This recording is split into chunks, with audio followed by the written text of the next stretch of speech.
नमस्कार दोस्तों मयंक का हमारे सामने खड़े हैं और मयंक का एसएससी जीडी में फाइनल सिलेक्शन हो गया है। मयंक को नेशनल डिफेंस एकेडमी की ओर से बहुत बहुत शुभकामनाएं।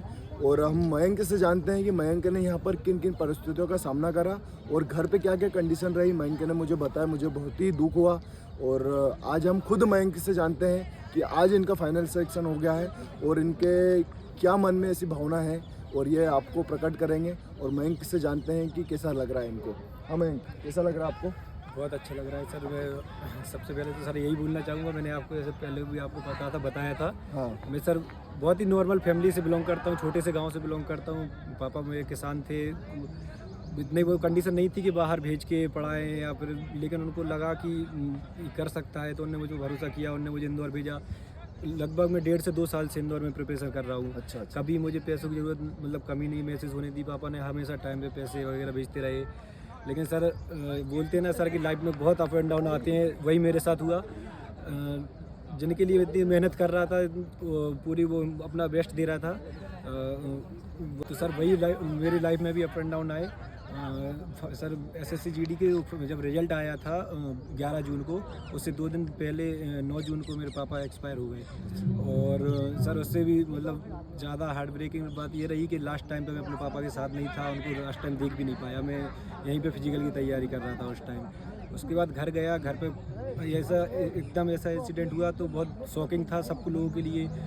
दादाजी दादी जी 80 की एज में है कम से कम, उनका और उनका एकमात्र लड़के थे पापा, तो उन लोगों के लिए बहुत बड़ा झटका सा था। और घर पे अब उनके बाद भी अब दादा दादी हैं, मम्मी हैं और छोटा भाई है घर पे। तो मतलब घर को मेरी सबसे ज़्यादा ज़रूरत थी इस टाइम पे, लेकिन फिजिकल भी करना था, पापा का सपना भी पूरा करना था।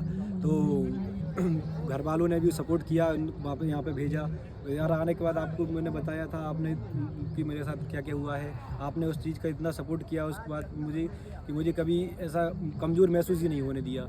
मुझे सर अच्छे से याद है जब अपन ट्रायल लगाते थे, जहाँ 2 किलोमीटर 3 किलोमीटर के बाद में बहुत डाउन पड़ जाता था, हालत ख़राब हो जाती थी। तो उस टाइम पे आप हमेशा मुझे यही बात करते थे कि तू क्या कर रहा है, तुझे भागना, तुझे पापा के लिए करना है, घर वालों के लिए करना है। तो थोड़ा अपने आप जोश आता था। मुझे सर अच्छे से याद है जब मैं रनिंग कर रहा था लास्ट टाइम पे भोपाल में, जब 8-10 राउंड लगाने के बाद मेरी कंडीशन ज़्यादा ही ख़राब हो गई, बहुत थकने लगा, तब मेरे दिमाग में यही बात क्लिक हुई थी कि सर जैसा आप चेयर करते थे, चिल्लाते थे कि पापा के लिए करना है, घर वालों को करना है, वही बात मेरे दिमाग में आई और उसी जोश में करता रहा। उसकी वजह से रनिंग क्वालिफाई हुई सर। बहुत बहुत बधाई हो आपको फिर से। दोस्तों मयंक बहुत गरीब फैमिली से था, मयंक का वेट भी बहुत ज़्यादा था। मयंक पढ़ने में उसको मतलब पढ़ने का बोला, पढ़ने के लिए आया और माँ बाप की जो भी स्थितियाँ परिस्थितियाँ थे उनको ध्यान में रखते हैं उन्होंने फोकट के इधर उधर ज़्यादा दोस्ती यारी नहीं करे, सिर्फ कोचिंग और कोचिंग से अपना रूम और रूम से ग्राउंड, यही सब चलता था मयंक का। और आज देखिए दोस्तों मयंक आपके सामने खड़ा है। और लास्ट टाइम एसएससी जीडी का जो अभी फिजिकल हुआ था उस टाइम पे क्या था, मार्च अप्रैल में हुआ था, तो नहीं जून जुलाई में हुआ था। तो उस टाइम बारिश ही का टाइम था और ये कीचड़ में दौड़े थे और फिर भी दोस्तों इन्होंने दमखम रखा वहाँ पर और आज इनका फाइनल सिलेक्शन हो गया है। और बंदे के पिताजी फिजिकल के पहले 2 से 3 दिन पहले ही इनके पिताजी शांत हो गए थे और आज बंदा उनको सपनों को पूरा करने के लिए आज बंदों का फाइनल सिलेक्शन हो गया है।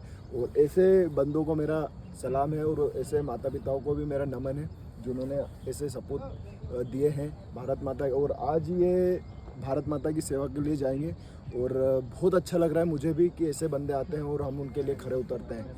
बहुत बहुत शुभकामनाएं आपको मयंक, और ऐसे ही आगे अपने उपलब्धियां प्राप्त करते रहो, माँ बाप का और अपने परिवार का नाम रोशन करो। जय हिंद।